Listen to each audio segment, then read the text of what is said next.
comeback's complete.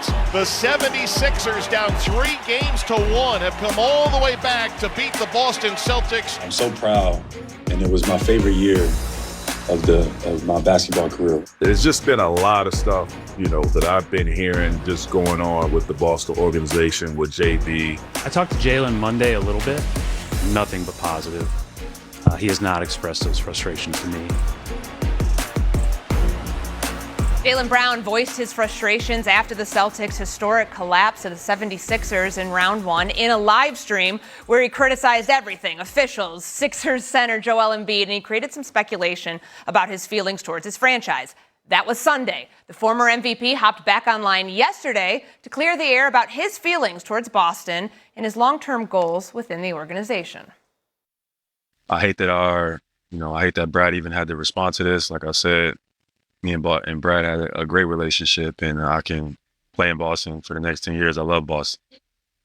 So with that being said, moving on, I say this and I stand on this again, and y'all can clip this up. This was my favorite season of my career.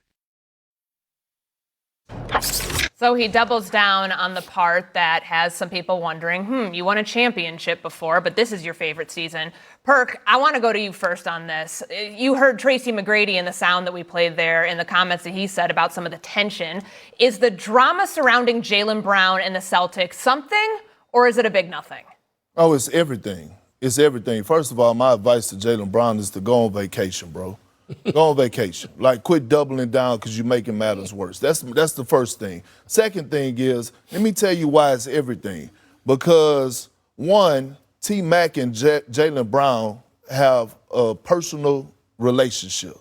So a few people has dropped the ball in this situation. One was T-Mac on this podcast, and I love T-Mac. Because for him to say that, where are you getting that information from? Right? And I'm not know where you get it. And I'm not going to question T-Mac credibility because never. That's my guy. And he's a real one. But he dropped the ball by dropping that information. And now you listening to Jaylen Brown. One, if you're going to say this was your favorite season of your career, can you provide context and tell us why? Can you tell us why? This is a guy that has won the NBA championship, Finals MVP, Conference Finals MVP, and all of it. And it's been questions out there, Stephen A., Wilborn, Courtney, about the relationship off the floor with him and Jason Tatum. Now, the one thing I do a lot is I'm going to watch Wilborn every day. I'm going to watch Stephen A. every day. I'm going to watch what y'all do say on social media. I'm fans. I also watch Jaylen Brown. And I didn't see him throughout the whole course of this season be on his live stream. And I tune in and I listen. And the fan base has been asking him, hey, man, when is Jason Tatum coming on? When is Tatum coming on? And all he kept saying is, he's going to come. He's going to come. JT was just busy X, Y, Z. Well, he still haven't came on. And so when you think about with Jason Tatum, him coming back, him taking a back seat. He took a back seat, JB, and let you be the Batman of this car that you was driving. And you excited? And you're talking about this is the best season after you home in the first round? Can somebody help me out? All I'm saying is stop, dog.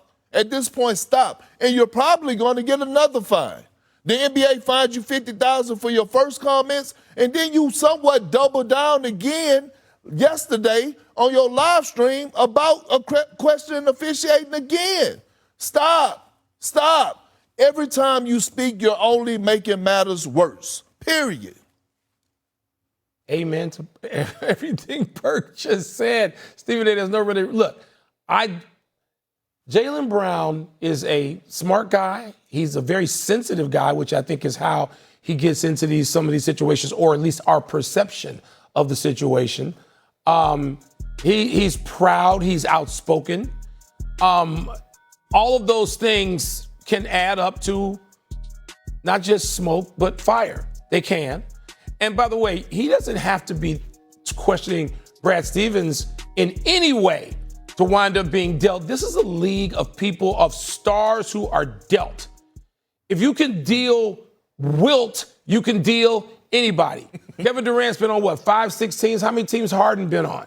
I mean, it's a rare star that is on one team a Steph Curry. LeBron's been on whatever number of teams. Stars move in this league.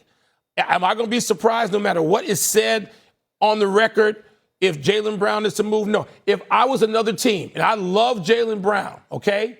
I know I voted for him third on my MVP ballot this year and could have been higher. Only had him behind Joker and SGA and then Joker in that order, and then Jaylen Brown ahead of Wemby because of what he did all year to keep the Celtics in serious contention, most of it without Tatum.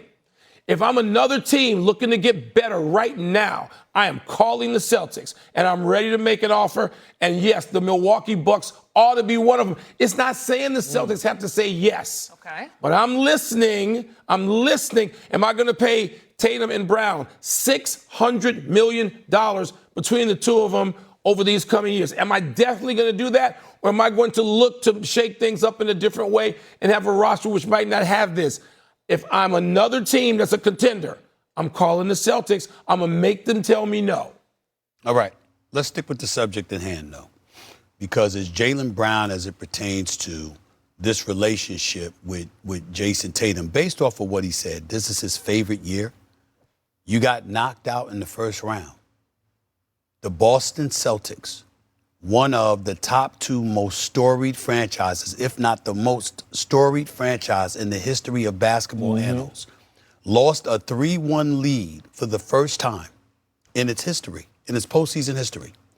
And its star this season, and one of its top two preeminent stars over the last 7 years, goes on camera 24 hours after losing, not 6 months, not 8 months, not the next season.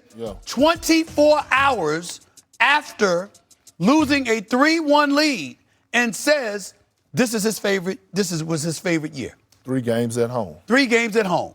Now you can't do that. And oh, by the way, you want me to make it worse, Mike Wilbon? Kendrick Perkins just pointed out that Jason Tatum hasn't appeared on Jaylen Brown's program.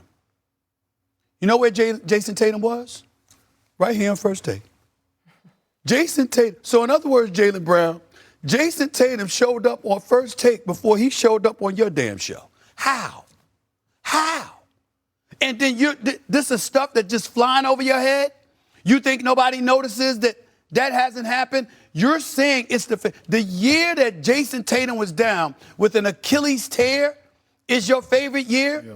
The year that Jason Tatum had to sit out, this closeout Game 7 because of the injury incurred in Game 6. That's your favorite year? The year that you lose 3-1. Of all the stars in the history of the Boston Celtics, you the only one because you were driving a bus. Ain't nobody pointing to Jason Tatum. He was sitting. Right. He was sitting. He was in street clothes. You the only one. The only star in the history of the Boston Celtics that ever lost a 3-1 lead and surrendered it, and that's your favorite year. Why? Because you and your teammates developed better chemistry and camaraderie? Mm-hmm. You understand what I'm saying? Because you overcame adversity? What happens? What's the remedy? Given all these things you're pointing out, I'm with you. But that's why I brought up the whole trade thing again. What are you going to do about it? I don't mind. But what I'm saying is the first order of business is that he needs to be quiet and, like Big Perk said, go on vacation unless you're trying to get traded. Everything we know about Jaylen Brown is calculated because the comments that he made, I love Boston. If it was up to me, I would be here another 10 years. He just put the onus on the front office, and I guess we'll see what that leads to during summer conversations. We'll leave this one here. We'll say goodbye to Wilbon. Thanks for being with us. Thank you. The Knicks had the